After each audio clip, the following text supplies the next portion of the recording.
Hey, let's move over again to the NUIC. We're spending some time there today, aren't we? It's a good conference. And with us, a former Rockford coach in the Rockford area, Rick Schmitz, is now the head coach at Dakota, his second year. And, Coach, good to have you along today. How's everything at Dakota going so far?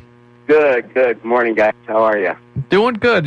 Coach, how excited are you for this slate? I looked through your schedule. You got, Forreston, you got Pearl City there, Lena, Winslow, Galena, East Dubuque. I mean, these are all dynamite teams, and you guys have, historically been a very good team too. How excited as a coach are you for that slate of games? Well, to tell you the truth, after last year, at season's end, when you take a look at, EPC and Forreston winning state championships, and, Galena, obviously just as well could have been, down there. Forreston scored in the last minute and a half or so to beat them. So, and Lee Wynn was awful terrific last year, too. So, it's really a tough league, from top to bottom. And I know that there were a couple things that we really, really had to pay, special attention to in the off season, and I think we did that. We wanted to do a heck of a lot more 7-on-7 stuff because we've got 2 more spread teams coming to our schedule this year, so, we played teams like Auburn and Lutheran this year, and we went up to the Tony Romo Battle of Wisconsin-Illinois border battle, and saw Niles North up there, and we wanted to see as much speed as we could this year, to just, basically get us to be, moving faster and whatnot, and I said one thing that we needed to really improve on after, last year was, being able to throw the ball, and we needed to throw the ball. So we worked on that a lot this summer also. So it's crunch time now. You coach, you look at it, you've got the first year in the Dakota, you're in your second year, and it's always a better feeling, isn't it, to start that second year after you got that first year under your belt and you can see what you can do and you know your personnel a little bit better? Certainly. We laughed about that about midway through the summer, and it's like, shoot, we actually know kids' names, throw them out there and whatnot. So, obviously it makes it a lot easier. And, when we started our meat and potatoes these last couple of weeks, the kids just got right in, and it was like, wow, it didn't look like this at all during the first year. So, that makes it really exciting that, we're already to a certain point. You talked about the attention to detail. How big is the mental aspect for you guys as much as the physical when you've got the games that you have, to know that you really don't have a game where you guys can have an off night probably and still win, that you've really got to be on your game, week in, week out? Well, I think we're kind of in an advantageous situation with that because so many of our kids play, multiple sports. And obviously we have, a number of wrestlers, and, just the mental aspect of that, the grind, because as of Monday, we start a real hard 3-week grind. Mm-hmm. So, hopefully they can get through that. If they got through wrestling season, they can get through this. So, they have a wrestling program at Dakota, Coach? Yeah, just a small one. That is a good one. But you're involved in the wrestling too, right? No, not really. Okay. I kind of stuck in there a few times last year, and I can remember one time wearing a, kind of a wind jacket in there, and about halfway through, the kids had a break, and I'm taking it off, and they're going, "Coach, what are you taking the wind jacket off for?" And I said, "Well, so I can breathe." And they started laughing, and I can't wait till football comes. I said, "Well, just remember, what this sport does for you, and it kind of makes you, so." I think one of our goals is to make our practices harder than wrestling practice, and if we get some really good heat, which doesn't look like next week's going to happen, but when we get some really good heat, then maybe.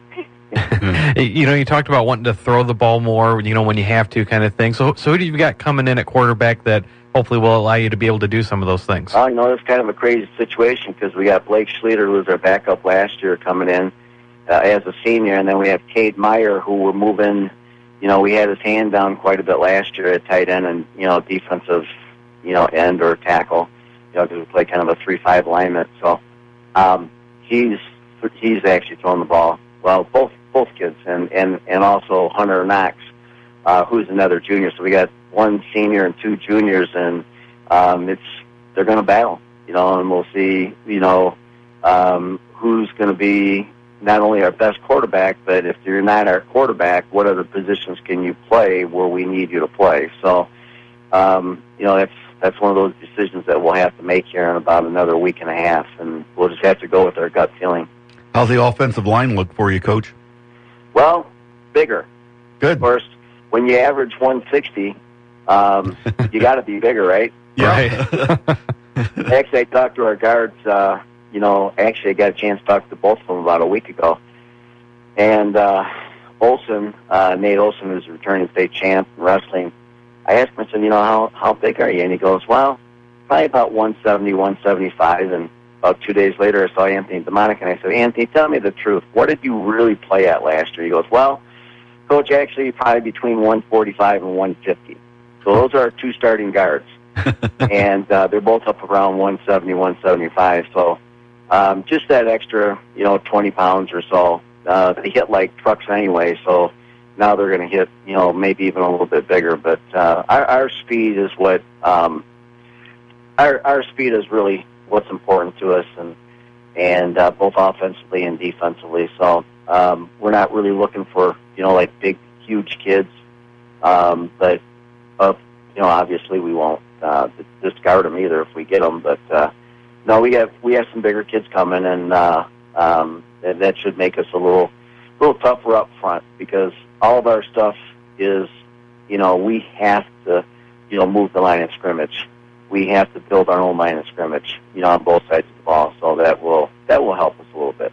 So how are things progressing or looking on the defensive side of the ball? Where obviously you've got some tough offenses you have to face. So how are things looking on defense? Well, we've got we have to replace Quartermeyer. Travis was really, really good at the outside linebacker. So that's the number one thing that we have to replace on defense, number one. And I think the other thing, we just have to be better on the defensive line. No matter what we do, whether we stand in the trenches and fight or whether we're moving, we have to be better. We have basically our core of linebackers back. 2 out of 3 defensive backs back, and I think we're going to probably be able to move one of those kids up into an outside linebacker position. So we don't have a whole lot of kids to replace defensively, but as we get ready for West Carroll, which is our first game, I really didn't like the way that we played.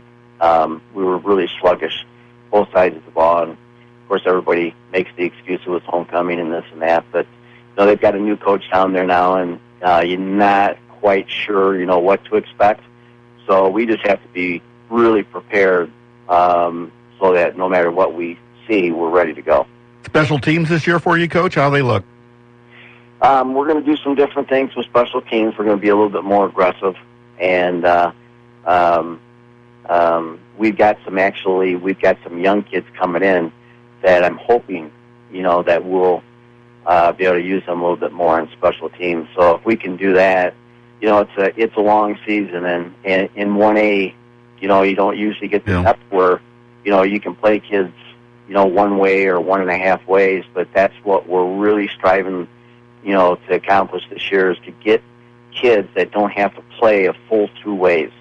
So we're kind of looking at for, each position or each 2 positions, like let's say for our offensive guards, we want to have our starters plus another kid that can rotate, whether it be the second series of the game or the 10th series. But we want to make sure that we have that rotator in there so that the kids do get a break, because we just we're like any of the other coaches, I'm sure. We expect when our kids are out there that they're going, and a lot of times when you get 2-way players, they kind of take that, oh, nobody's watching me here, I can just kind of go through the motions.